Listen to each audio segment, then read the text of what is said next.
All right, well, thank you, DSS, for having me. My name is Andy, and I've tried to give this talk at a couple conferences. DSS was the first that actually accepted it, so I'm excited about that. This is a dynamic that we encounter a lot at Forta, and so I wanted to dive into it a little bit. And I know some of the other presentations have come at this from a different angle. I'm going to come from the security provider angle, where we're trying to stop bad actors and threats, and I think in that situation, censorship resistance gets a little bit more nuanced.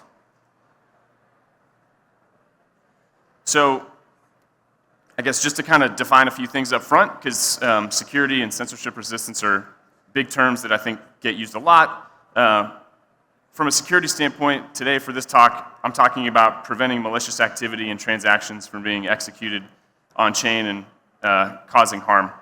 And then on the censorship resistance side, it's going to be ensuring that technically valid transactions can be executed. So that's the framing for this. Okay, reasons I wanted to explore this. First one, like I said, it comes up all the time in our sales and customer support conversations, particularly with our product called Forta Firewall, which is embedded into L2s and screens transactions pre-execution. I'll talk a little bit more about that here in a sec. My observation is that most chains and protocols are fairly centralized and don't have a strong ideology. Some do, but the vast majority don't. They are simply listening to their customers. They're trying to find product market fit. They're trying to build a good business and do right by their users. If given the opportunity, and again, this is just our experience, if given the opportunity, most teams would block malicious activity if they could, particularly in advance. I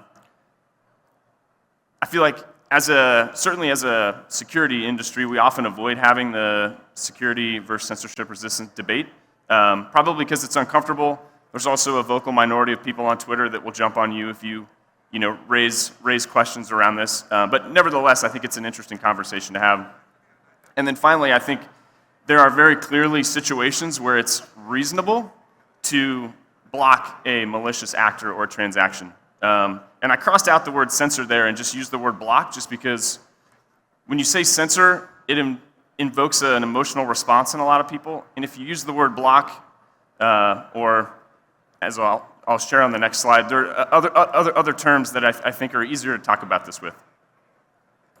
So we just stopped using the word censorship completely when we're talking with our customers and potential customers. We use other terms like risk management, risk mitigation, threat prevention. These are all like much less emotional, super boring. Most people don't want to spend any time on this stuff. But when you use that language, it's a lot easier to talk about how you deal with a bad actor or malicious transaction. The reality is that I think every team has the ability to manage these things, risk management, how they want to, and it's going to depend on a lot of different things. We have chains and protocols that are managed by public companies now, regulated financial institutions. We have some in the US, some in Europe, some in other parts of the world. Different regulatory regimes, different considerations. You also have a lot of these products that are trying to go after different users. Some chains are trying to go after real-world assets. Well, that's a totally different segment with a different list of concerns. Others are going after, degen, DeFi users. Others are going after people that just want to play games. And so I don't think it's a one-size-fits-all. I don't know if anyone saw this, but over the last 2 weeks ago, week ago, Bybit put out an interesting report, essentially looking at a big swath of L1s and L2s, and wanted to understand what the sort of ability was to freeze transactions, freeze funds. And what they found was 35 out of the 166 that they looked at had some sort of mechanism built in. It was either native or it was something that was added later to, in certain situations, freeze an address, freeze a balance. And you see this come up in, large exploits, and I'll highlight two in a second. The three ways that they they do it are there's a public blacklist, which is very transparent to everybody. The second is something that's a little bit more at the config level, which is usually like a private list that's kind of shared amongst validators and maybe the core team. And then you've got third parties that might plug into a sequencer or an RPC in the case of an L2 and might be able to block transactions that way. So I'm going to highlight SWE here, not picking on them at all, but earlier this year they had a large exploit on a DEX called Cetus. 223 million was stolen. SWE Foundation and validators used the native freezing feature to lock a portion of that. I assume the rest of it was moved and bridged off.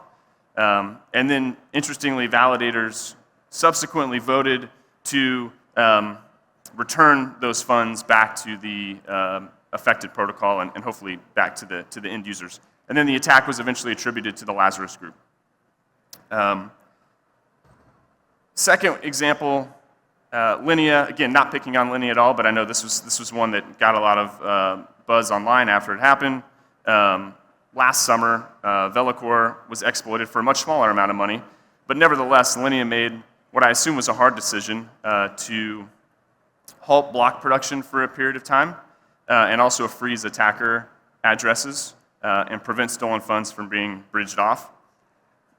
They got a lot of backlash, but there were certain folks in the community that were certainly not happy with that decision and using it as an example of sort of centralization and censorship, et cetera. And since then, I think Linea has obviously prioritized decentralizing their sequencer and block production. So I think, last example here, this one's more personal to us. We have a product called Forta Firewall. We plug in directly to L2s at the RPC or the sequencer, and we screen 100% of the flow for malicious activity. And in certain situations, if we find something malicious, it could be an exploit, it could be a scam, we have the ability to tell the chain to block it, but it's ultimately up to them to listen to our recommendation or not. And what I think is interesting is, in our experience, taking firewall to market and working with a lot of layer 2 chains at least, in terms of where censorship resistance ranks in your company's priority or product roadmap, it's usually somewhere in the middle here on the spectrum. It's often not the top priority. It is a priority on the list, but there are a lot of other things that seem to take priority over that. And it's usually, in the case of L2s, it's finding product market fit, it's finding a differentiator, finding a user base, finding liquidity, et cetera. As you guys probably know, most L2s are really struggling to find organic demand. There's only a handful that have any real volume or sort of consistent user base. And so when that's the reality that you're facing, thinking about censorship resistance and things like that just aren't at the top of the list, right? What I think is interesting when you look at the Linea case, the SWE case, all the teams that use Forta Firewall, even going back to 2016 with the DAO hack, there's been a number of other instances between then. I know B&B Chain has frozen addresses in the past. There's been a lot of examples of this, right? And I think it just speaks to sort of a very human element, which is that when you see something wrong happening, you want to try and fix it. You want to try and right the wrong, and I think as a business, that same thing applies. You want to do right by your users. They are in some sense trusting you, and in this world, they're often trusting you with their finances, and so you want to try and protect that if you can. You're also trying to build a good, trusted brand. And so, I think that's why, honestly, you see a lot of chains do what they do in these situations. They're doing what anybody would do if you saw something happen on the street, right? I assume most people in this room would jump in and want to try and right a wrong if they saw it. This is very much in the same vein. one of the interesting best examples of, I think, where this conflicts, and this is, again, specific to L2s, but we work with chains that will come to us and they do want to do some sort of transaction screening at the sequencer. A lot of it is simple OFAC sanctions address screening. But they don't realize that, and I think the L2 beat gentleman spoke about this earlier, there's another pathway to get a transaction processed in most cases. Most chains have an inbox in the L1, and that pathway exists in case something happens with the sequencer. And that's a feature that is there. If you're using the optimism stack or the arbitrism stack, for example, those decisions were made by those two teams. And in a lot of cases, we find that the rollups, when they choose a stack, they're not fully aware of this kind of backdoor to getting a transaction through. And I'm not saying the backdoor is right or wrong. I think in most cases, it's the intention for it is great, but we're talking to them about screening transactions at the sequencer, and they're not aware that there's another way to get a transaction through. So we end up educating them on that, and then trying to find a balance. Because at the end of the day, they're trying to do the right thing. Maybe they're trying to satisfy some regulatory requirement or some request from a really important user that they have. Okay, so I think all this kind of culminates in like one big question, which is, if you do want to stop malicious, non-compliant activity on chain, where's the optimal place to do it? This is probably an overly simplistic version of the tech stack, but we've got layer 1s on the bottom, layer 2s app chains, DeFi protocols, tokenized assets, and then applications, wallets, front ends, et cetera, at the top. And on the right-hand side here, we've got an example of the mechanisms that are used to screen, block, prevent malicious, non-compliant activity. So at the L1 level, in the past, we've seen hard forks. We have hard-coded public block lists, config file, private block lists. Those were the two methods that were mentioned in that Bybit report I referenced. We have builder-validator screening. And obviously, the censorship-resistant conversation there has been alive and well for many years. At the L2 app chain level, we have firewalls. We provide one of those. There's also like sequencer-level blacklists that chain teams have. They run those themselves. It's usually OFAC related. At the protocol level, you also have firewalls that are more baked into the smart contracts. You have circuit breakers, which I'm using just to describe automatic pausing functionality. You have some teams that have contract whitelists. They don't want to let anyone other than a whitelist of smart contracts interact with their protocol, because most attacks and scams are obviously not going through wallets. They're direct contract-to-contract interactions. At the asset level, certain stablecoins have on-chain whitelists, blacklists. The concept of reversible transactions has been around for a while. There's been some white papers about this, but not a lot of adoption there. It's hard to implement, complicated. And then at the application level, there's a lot more sort of traditional mechanisms, KYC. You have transaction simulation screening via API. You've got UI warnings. I'm sure anyone that's used MetaMask or Phantom or anything like that has received some sort of warning like that.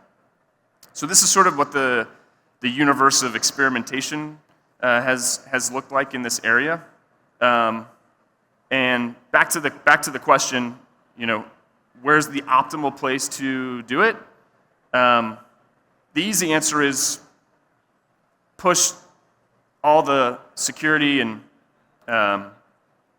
protection mechanisms as high up the stack as you can. I think if you want to preserve censorship resistance at the layer 1, even at the layer 2 level, even at the DeFi protocol level, it has to go somewhere, right? These mechanisms need to exist. So where do they go? They need to go up higher up the stack. And I think when you get up there, teams tend to be more centralized. They're usually businesses, venture-backed. They have identifiable teams, and they're probably subject to certain rules. And so it would not be it's not a stretch for them to sort of bear the burden of doing this stuff. But there's a lot of limitations currently if you are limited to only doing security at those layers of the stack. At the protocol level, there's a lack of transaction visibility. Smart contracts can really only see message sender and TX origin. We tried to push an RIP through a year and a half ago about this, but there just wasn't a lot of appetite. So protocols are in some sense kind of blind to incoming transactions. And then another thing is if you actually want to introduce firewalls at the DeFi level, you tend to have to sacrifice some composability, which for a lot of teams that are trying to find product market fit and attract users and liquidity, sacrificing composability is not something you really want to do.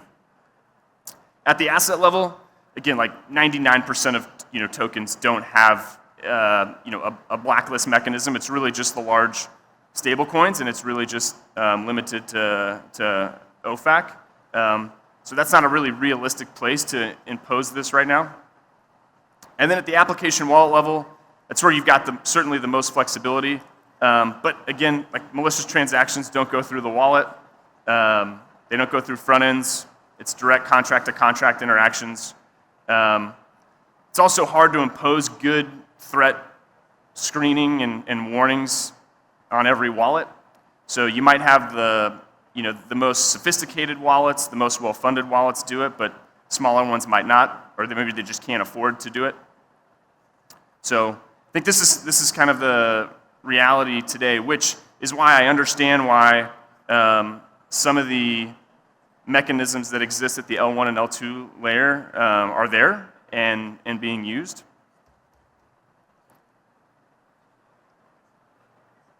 Wanted to look at a couple examples here, just to kind of get people to put yourself in the shoes of us, or maybe a chain or a protocol that's facing one of these security events. So, simple example, this is something we encounter literally on a daily basis. You have a phishing contract deployment. So a scammer deploys a drainer contract on chain. These are really easy to detect. It's very automated, programmatic. They follow certain patterns. It's the same deployers over and over again. Contract's clearly malicious, but at the time of deployment, it hasn't caused any harm yet, obviously. No victims have interacted with it. So the question is, should the L2 block this deployment? On one hand, chain has a responsibility to create a safe environment for end users. I say that generally. And if it can, it's also in the best position to block a deployment. No one else can do that. On the wallet side, wallets should warn a user if they are interacting with this contract. And I think it's a very reasonable position to say the wallet is the only one that should really intervene in this situation, right? And obviously the user has to sort of do their own research as well and be vigilant with how they're interacting. So if you're the chain, there's always a risk that you block something benign. That's the downside of doing sort of proactive screening and blocking, right? You might get it wrong. And is that a risk that you're willing to take? At the wallet level, I talked about this on the previous slide. It's hard to force all wallets to do this. I think over time, certain standards, expectations will exist. But right now, there's some that do it extremely well. Some don't do it at all. And I think it's entirely reasonable. Again, I say reasonable to sort of fall on either side of this. We work with chains that take the first approach. They want to block the deployment, especially if there is no risk of it being a false positive. If they know it's a malicious contract with malicious intent, they're comfortable blocking that. We also work with chains that aren't comfortable doing that, and they would prefer to push that responsibility up to the wallet and put it on their end user. And I understand that position as well. I think that's also a reasonable thing to believe. Next one, this one's going to be a little bit more difficult, just because the dollar amounts are higher. So let's say a hacker exploits a DeFi protocol on an L2, but it's for $1 billion. And I'll just throw I'll add another kind of data element here. Let's say the chain only has 1.5 billion in total TVL. All right, so 70% is gone. Should the chain blacklist the hacker EOAs and freeze stolen funds? Again, if you're the chain, you obviously want to prevent an extinction event. This is your business. I assume you want it to continue. You also have a lot of users who are trusting you to keep their funds safe. You want to do right by them. If you're the protocol, there's probably some additional things you could have done, but it's obviously hard to account for everything. You can't prevent or mitigate every possible risk. You also have the ability to negotiate with the hacker after the fact and maybe get a lot of those back and pay a small bounty. So maybe the responsibility should rest solely with the protocol. The asset issuer, again, there's not a lot they can do, but to the extent there's a blacklist component in the asset that was stolen, can you freeze those funds and somehow return them to end users? Maybe. So just to kind of look at the downsides here with each alternative, if you're the chain, man, it would be very hard for me to not do anything in this situation. I would imagine it would be very hard for you also to say, our hands are tied, and let someone, particularly if it's Lazarus Group, walk away with 70% of your chain's TVL. I think that's a really hard decision to make. I think the downside, though, is if you do it once, you might be forced to do it again when you don't want to do it. If you're the protocol, again, it's really hard to anticipate and prevent everything, so it's hard to put all the blame on them. But they have certain steps they can take. And then we talked about the asset issuer. That's really not a legitimate place to sort of put the responsibility. So another observation here is I think when a chain has the ability and opportunity to intervene, we've just seen this historically.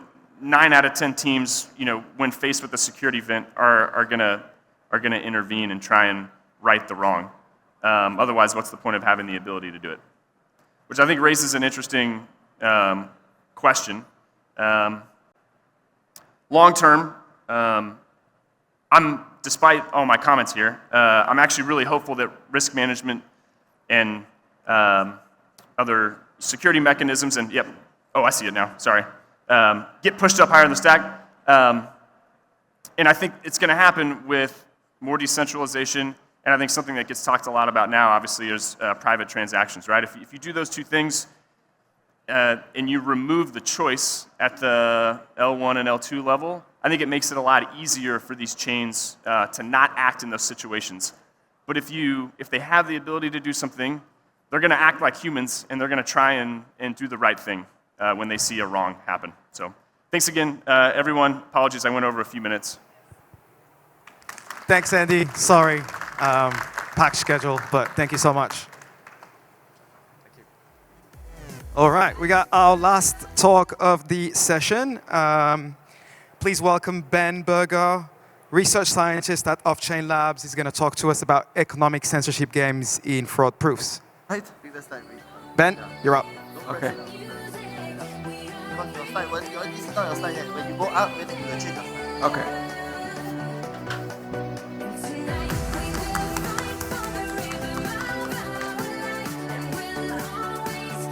Let's see if this works.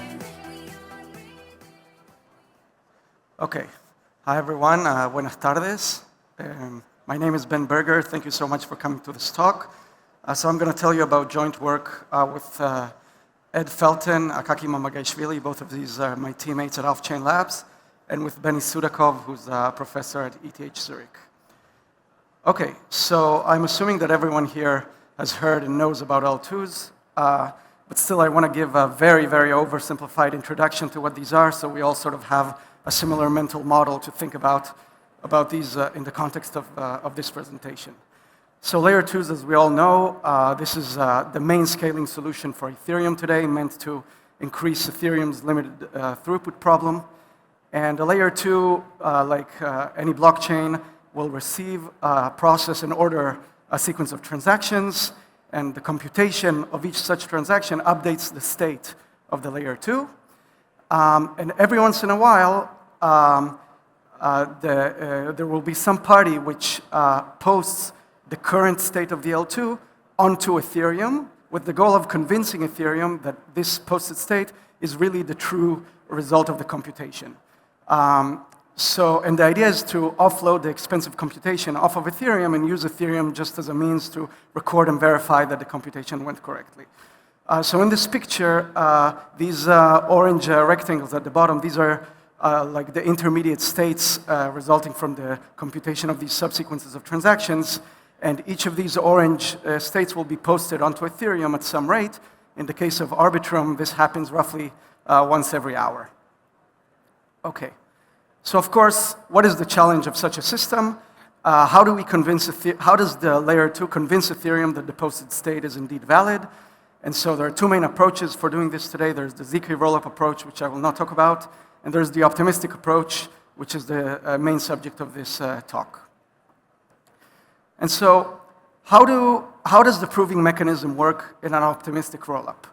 Well, each interested party can submit their claim on what is the current state of the layer 2. And in case that there are more than one claimed states, then there is a dispute which is resolved via an interactive protocol, which is run and governed by a set of smart contracts on Ethereum. And this mechanism is usually called a fraud proof, a fault proof, or sometimes a dispute resolution protocol. And the idea is that at a very high level, without getting into the details, the competing parties will submit moves to this protocol, and each such move is an Ethereum transaction which sort of reduces the dispute in question in a recursive manner. And when designed correctly, these systems have the very nice property, it's called sometimes a 1 out of n property, that the honest party that represents the correct claim is guaranteed to win if, and this is a very big if, all her moves indeed get processed and included in the canonical L1 chain. Okay, so as I said, these protocol moves are Ethereum transactions, and because of that, they might be prone to censorship, which in this context is defined as any malicious activity which is intended to delay or exclude the inclusion of a transaction from L1.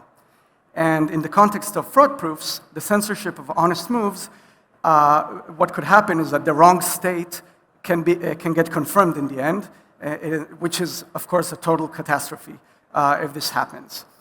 And so to mitigate against this possibility, the parties in these protocols get a significant time window to have all the required moves processed on chain.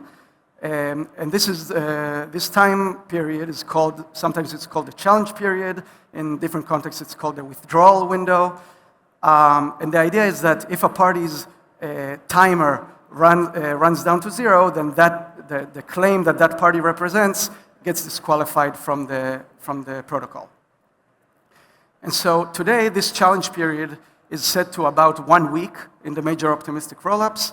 And this is aimed primarily against so-called strong censorship attacks, whereby the potential attacker is assumed to control over 50% of the L1 stake, in which case it has full jurisdiction over which blocks are added to the canonical L1 chain or not. And so this attacker will decide to remove a block that contains the honest party's moves in the fraud-proof system.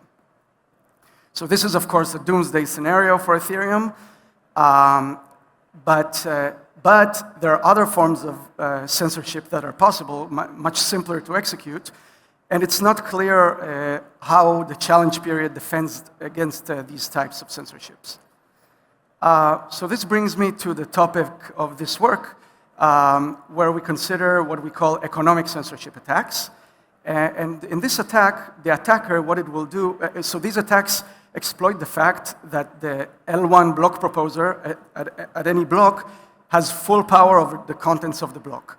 And so the idea is that an attacker will go to this block proposer and try to bribe him to exclude the honest party's transaction from the block. So the scenario that I want you to have in mind is that if the defender or honest party that submits the move offers the proposer a priority tip, total priority tip of P, then an attacker will try to will offer a bribe of B to the block proposer, and the bribe will be successful if B is greater than P.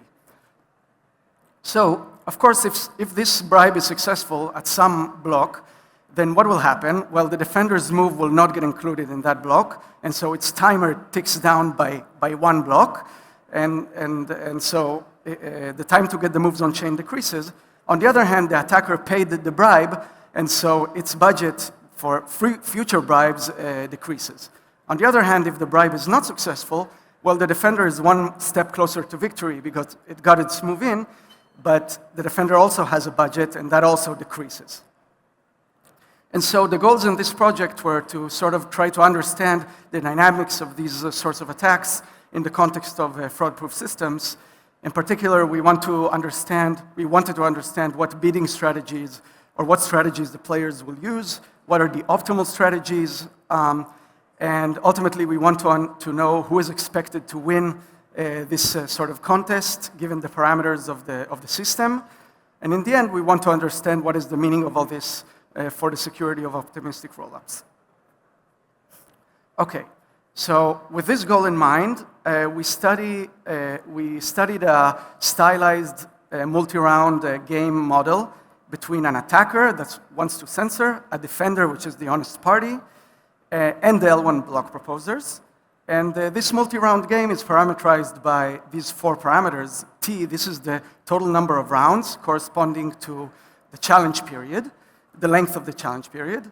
N, this is the number of those T rounds that the defender needs to win. I think of this as the amount of transactions the defender might need to put in to include in the fraud-proof protocol. A is the attacker's budget for censoring, and D is the defender's budget for getting all his moves on-chain. And in this work, we study 3 variants of this, which differ in how a round is conducted. And the main question that we try to answer is how large does the attacker's budget, A, need to be relative to the defender's budget as a function of all these parameters, such that it can guarantee victory in the game. Okay, so the first model, and now I want to explain, go more deeply into the results. So the first model that we study, we call the G1 game. This is like the most straightforward model you might think of for this, which models a world with alternating rational block proposers. And so each round corresponds to a block. And what will happen is that the defender will offer a bid B. This is like the tip that I talked before, which is upper bounded by her budget D. The attacker will get to observe this bid and then offer a counter bid B prime, again upper bounded by the budget A. Then the attacker will win the round if and only if B is smaller than B prime. And the winner of the round will get her budget deducted by exactly the amount that they bid. And then a new round begins. And so the defender's goal is to win N of these rounds. This is just a single round, what I explained here. And, well, the attacker wants to win, essentially, the T minus that. Okay. So this brings us to, what can we show here? We show that in this game, as I presented, the attacker can guarantee victory if and only if this inequality holds. So if T minus N plus 1 divided by N times D is smaller than A. And so what this shows you is that the larger the challenge period T is, the more funds the attacker needs to use in order to guarantee victory, right? If T increases, then A needs to be bigger as well in order to be able to guarantee victory. And so this is consistent with our intuition that the bigger the challenge period is, the more secure the optimistic rollup is. And I want to go over the simple proof of this just so you get an idea. And I'm going to prove the if direction.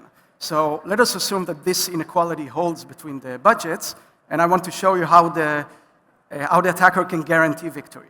Well, consider the following strategy by the attacker. What it will do is it will see at any round, it will see what the defender bid. If the defender bid more than D over N, then it will just let the defender win that round. Otherwise, the attacker will match the defender's bid so that the attacker wins the round. And the observation here is that the defender cannot win the entire game because she doesn't have enough budget to win N rounds. On the other hand, the attacker does have enough budget to do this strategy and win the attacker's required number of rounds, which is T minus N plus 1. Okay, so this is like a very simplistic model, but still to get an idea, what does this mean, for example, in the case of Arbitrum Bold, which is Arbitrum's fraud-proof mechanism.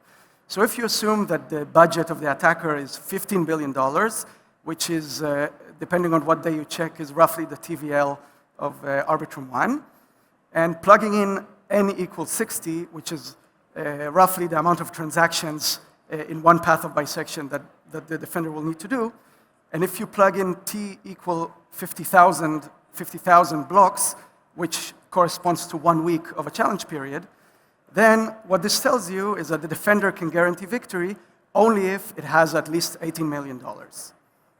Okay, so that's what this tells us. And of course, $18 million sounds like a lot, which motivated us to sort of refine the model and so we can get better results, essentially.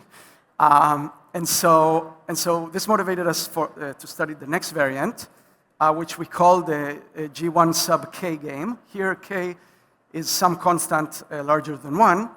And this game is very, very similar to the game I showed you before. But now we have two types of rounds. We have the regular rounds, which are exactly like before. And we also have special rounds, which are conducted as follows. Basically, they are conducted in the same way like a regular round, only that in order, if the attacker wants to win the round, it needs to outbid the honest party by a factor of K. So these are rounds where it's much more expensive for the attacker to win the round.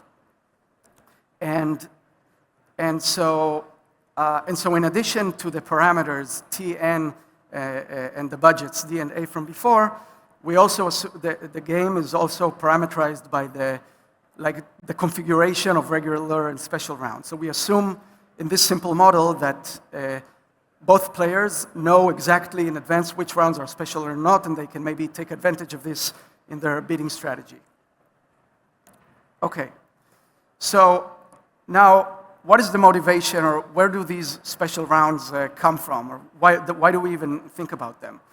Well, so today it is estimated that about between 2 and 5%, depending on who you ask for the analysis, between 2 and 5% of the Ethereum proposers don't, the way that they build their blocks is not through the more common proposer-builder separation or MEV-boost framework, but instead, to build their blocks, they rely on the default block building software that is provided by the execution client, by essentially all execution clients of Ethereum. So this is they consider only what's called the local block instead of externally built blocks. And the way that this block building algorithm works, essentially, is that the proposer will look at all transactions in its mempool. It will sort them by decreasing order of priority fee per gas, and it will just include the transactions. It will include transactions in the block one by one, as long as there is still room in the block, right? The block has a gas limit. Okay? And so why is this relevant to us? Well, in the case of Bold, a typical Bold transaction in the fraud proof consumes around 500,000 gas. And when Fusaka will deploy in a few weeks, the gas limit in Ethereum will be around 60 million gas. And so what does this mean? Assuming that the Bold transaction, that the honest party is willing to put a priority fee, which is the highest one among all the regular transactions in the mempool, which is, I think it's a reasonable assumption, then if an attacker wants to censor that transaction when the block proposer is of this type, it will need to submit to the public mempool more than 59.5 million gas worth of transactions with a higher priority fee than the Bold transaction. And so this is where this parameter k comes from. This is 59.5 over 0.5 times as much as the defender would pay to get the transaction included. So the bottom line here is that to censor here, the attacker needs to pay 119 times more than the defender would pay to get the transaction in. Okay. So now just a bit more into the analysis of, or what we did here. So to recall, our goal here was to, again, understand how large the attacker's budget needs to be in order to be able to guarantee victory. So to this end, we define as a tool this curly A expression, which is the minimum budget A, such that the attacker can guarantee victory given the other parameters of the game. And our goal here is to calculate curly A, basically telling us how much the attacker needs to bring to the table. And so we prove first a lemma that this curly A is linear as a function of D, and also that its only dependence on the special round and regular round configuration is just on the number of special rounds, but not on their location within the entire sequence of rounds. So what this means is that we can redefine curly A to be just a function of Tn and S, where S here now is the number of special rounds out of those T rounds, which is the minimum number R, such that the attacker can guarantee victory given T, N, and S if and only if the ratio between the attacker's and defender's budget is at least R. So this was a lot to digest, but just to give a flavor, what we proved in the first theorem for the simple model is that in the case that there are no special rounds, but that was the previous model, curly A of Tn and 0 is T minus n plus 1 over n. So this is the ratio between the minimal ratio between the budgets such that the attacker can win.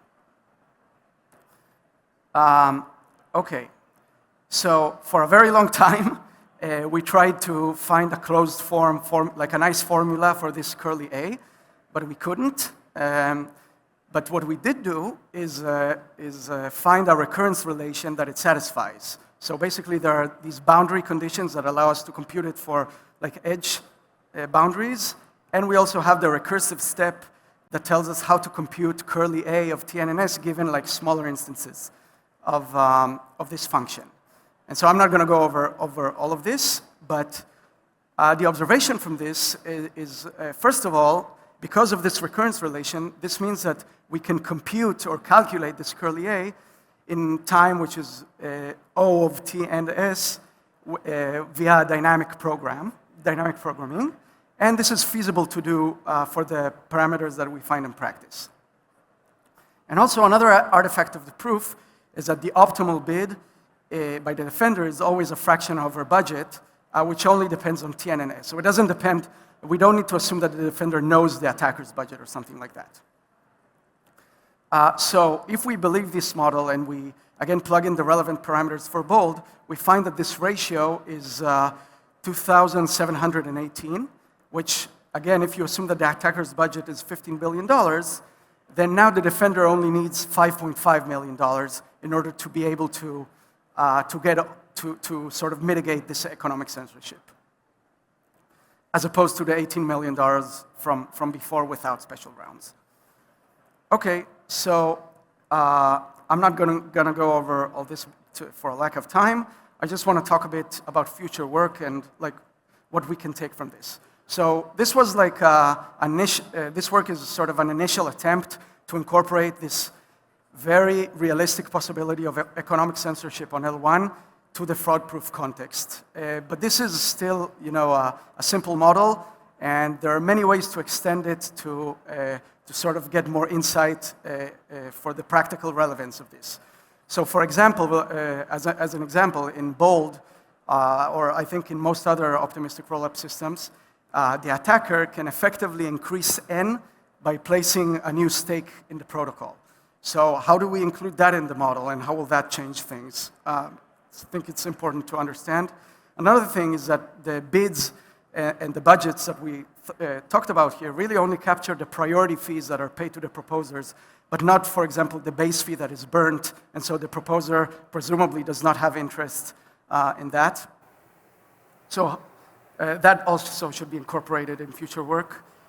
And one last thing is that, I'm finishing 10 seconds, is to consider more refined utility functions or happiness functions. So here, the defender really only cared about winning or about winning. So he didn't care about how much of his budget was sort of spent for this purpose. But in practice, of course, the defender would want to both win the fraud-proof protocol and while losing as less of his budget as possible. So I think that that is also an interesting direction for research. So Thank you, yeah, Ben. Thank you so much. Sorry, running out of Yeah, time. My apologies.